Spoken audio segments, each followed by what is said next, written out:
Hey guys, it's Dave again from guitarbreakdown.com, and today I'm going to break down a lick from a YouTube video by a guy named Josh Smith. If you have not heard of Josh Smith, I would suggest checking him out. He's awesome, really good player. In fact, if you look below, click on the link, there'll be a link to his channel, actually, because I just think his playing is so awesome. So there's a link to his channel. With a lot of great stuff. He's got a lot of cool YouTube videos up there. And then also there's going to be a link to the video that actually has this lick in it.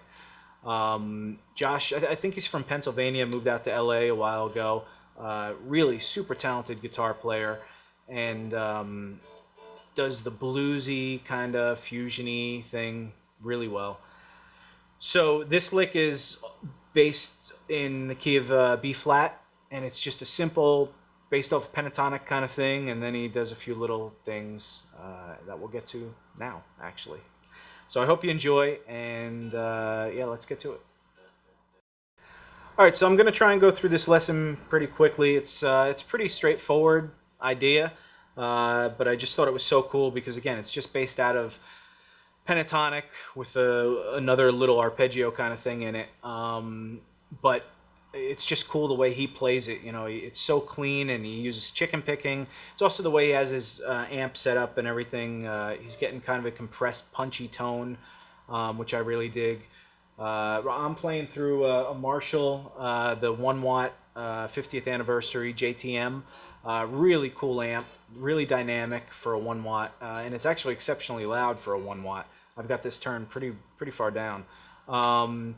And I'm going through a Bogner closed-back cabinet with a Celestion Vintage 30 in it. But it gives it that real punchy kind of sound where you can get that real popping.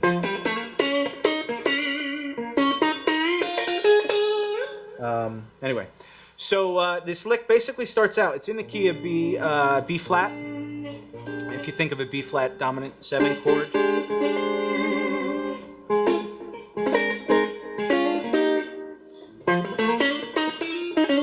So it's basically pentatonic stuff. It's kind of using that the sixth, the major sixth kind of pentatonic thing that Robin Ford, Larry Carlton do. I did a lesson on Joe Bonamassa a while ago, and he uses a similar thing in that solo.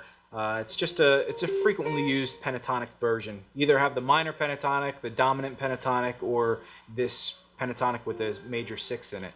Those are or major pentatonic. There's a lot of pentatonics.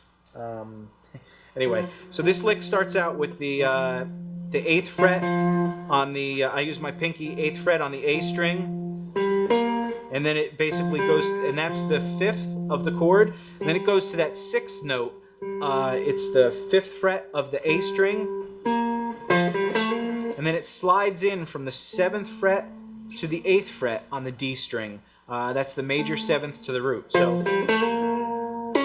then he does some basic, simple, typical pentatonic things.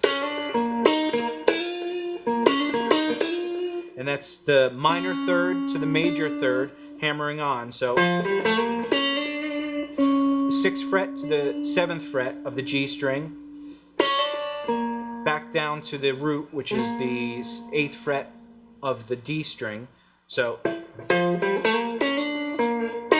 then he bars to the 8th fret of the G string, back down to the root, which is the 8th fret of the D string. So then he slides up from the 5th to the 6th on the B string. So then he goes down to the 8th fret of the G string, plays the 6th fret of the G string, and hammers on to the 7th fret of the G string. Again, that's very typical minor blues kind of thing.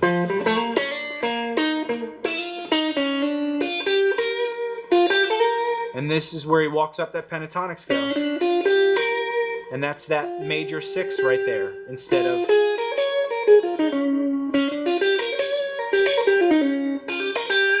So that's minor, major 3rd G string to the 6th fret to the 8th fret of the B string. Then he slides up from that 5th fret to the 6th fret, which is the major 7 to the root on the E string. So the whole phrase so far is. And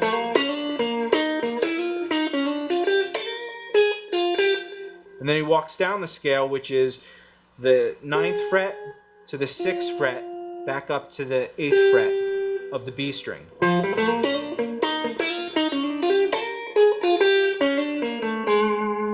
Again, a very bluesy thing here where he does minor third to major third on the G string, 6 to 7, and walks down chromatically on the D string from the 8, 7 to 6.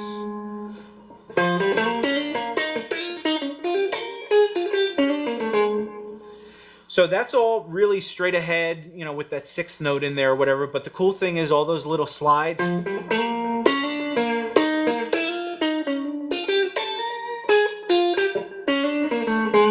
And the punctuations he's doing with the accents he's doing with the chicken picking and all that kind of stuff. And it's also that the speed and that little rhythm he's doing. He's doing kind of like a swing kind of rhythm to it. So, I'm sorry. It's very, very cool little swingy kind of thing. It's not something I'm typically used to playing. That's kind of why I think this stood out for me, and why I wanted to transcribe it. So that's that first half, and we'll move on to the second half after this.